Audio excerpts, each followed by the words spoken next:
Dear student, good morning. Today we are going to BC Unit 2. The unit name is Accounts of Not for Profit Organization. Every organization will be started profit motive, but this organization not profit motive. Organizations type are two types: trading and non-trading. Trading will be started profit motive. Profit and loss account அங்கே இருக்கும். But profit ஆர்கனைசேஷனில் profit motive இருக்காது. அதை தான் நம்ம not for profit organisation அப்படின்னு சொல்கிறோம். இந்த நாட் ப்ராஃபிட் ஆர்கனைசேஷன் அப்படின்னா என்ன அப்படின்னு சர்வீஸ் பண்ணுறது தான் இந்த நாட் ப்ராஃபிட் ஆர்கனைசேஷன் அப்படின்னு சொல்கிறோம்.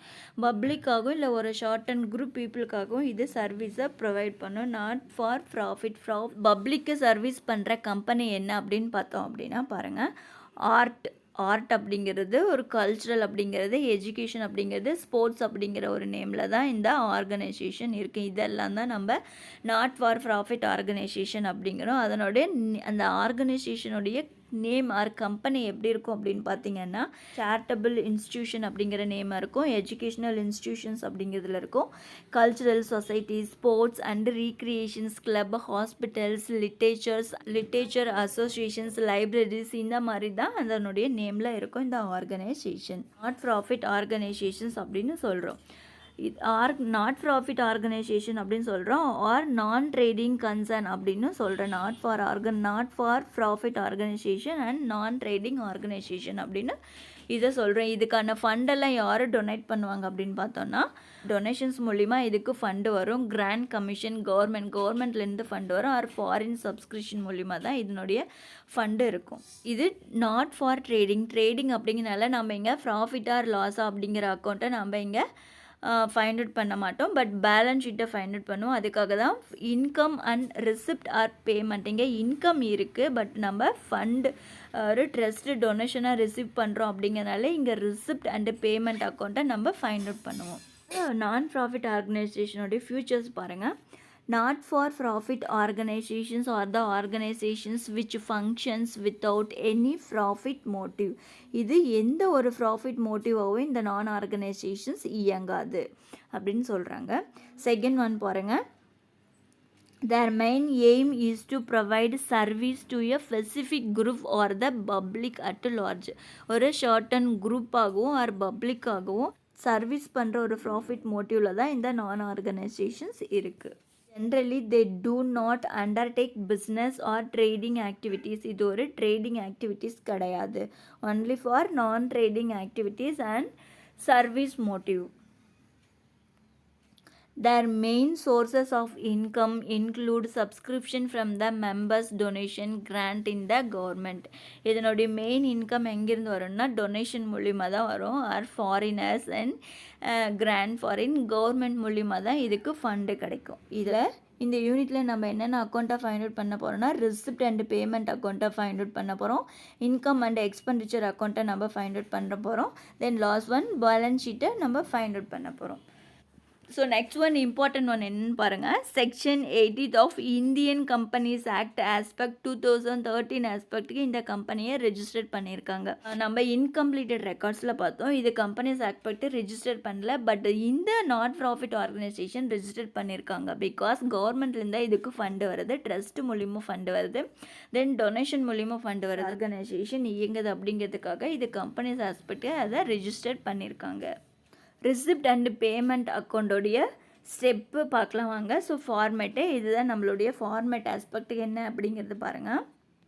Format of receipt and payment account. Receipt, then payment, then amount, debit side, then credit side. Debit side first என்ன வரும் அப்படிங்கிறத நம்ம பார்க்கலாம் பாருங்கள். See the debit side to balance brought down is நம்மளுடைய opening balance. இந்த ஓப்பனிங் பேலன்ஸ் எப்படி இருக்குன்னா, கேஷ் இன் ஹேண்டு. நம்ம கையில் கேஷ் இருந்துச்சுன்னா அது நம்மளுடைய ஓப்பனிங் பேலன்ஸ். அது பேங்க்கில் இருந்தாலும் அது நம்மளுடைய opening balance is a receipt side. See the payment side by balance brought down. நம்மளுடைய ஓப்பனிங் பேலன்ஸ் எப்படி இருக்குன்னா, பேங்க் ஓவர் ட்ராப்டாக இருந்ததுன்னா அது நம்மளுடைய ஓப்பனிங் பேலன்ஸ். அது ரிசிப்ட் சைடு கேஷ், நம்மக்கிட்ட கையில் கேஷ் இருந்தாலும் ஆர் பேங்க்கில் கேஷ் இருந்தாலும் அது நம்மளுடைய receipt side. At same time பேமெண்ட்டில் பேங்க் ஓவர் டிராஃப்ட் இருந்தால் மட்டும்தான் அது நம்மளுடைய opening balance. Understand? So so next one revenue receipt. Revenue receipt அப்படிங்கிறது என்னன்னா நம்மக்கிட்ட இருந்து ஈஸியாக ரெக்கார்ட் பண்ணிக்க முடியும், அதுதான் நம்மளுடைய ரெவன்யூ ரிசிப்ட் அப்படின்னு சொல்கிறோம். அது என்ன அப்படின்னா to subscription, to entrance fees, to general donation, to grant in aid, to sale of old newspaper, to interest on investment, to dividend, to locker rent received, to rent received, to sundry receipt. These are all the revenue receipt. Then next one revenue payment.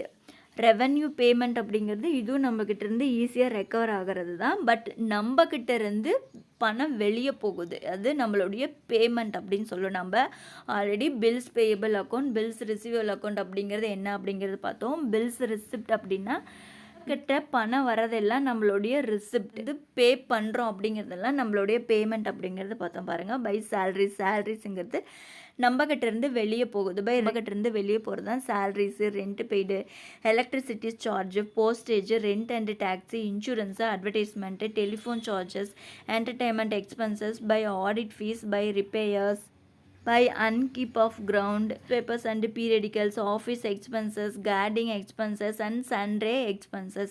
These are all the revenue payment. See the next one, capital receipt. Capital அப்படிங்கிறது ஈஸியாக assets or in fixed assets, அதாவது நம்மக்கிட்ட நிலையான சொத்துக்கள் எல்லாமே நம்மளுடைய capital அப்படின்னு சொல்லுவோம். இந்த நம்ம ரிசீவ் பண்ணுறது எல்லாம் நம்மளுடைய capital receipt. Life membership fees, for donation, for endowment fund, for sale of fixed assets, sale of investment, receipt for specific purpose or fund, interest on specific fund, invest balance la bank overdraft. These are all the capital receipt.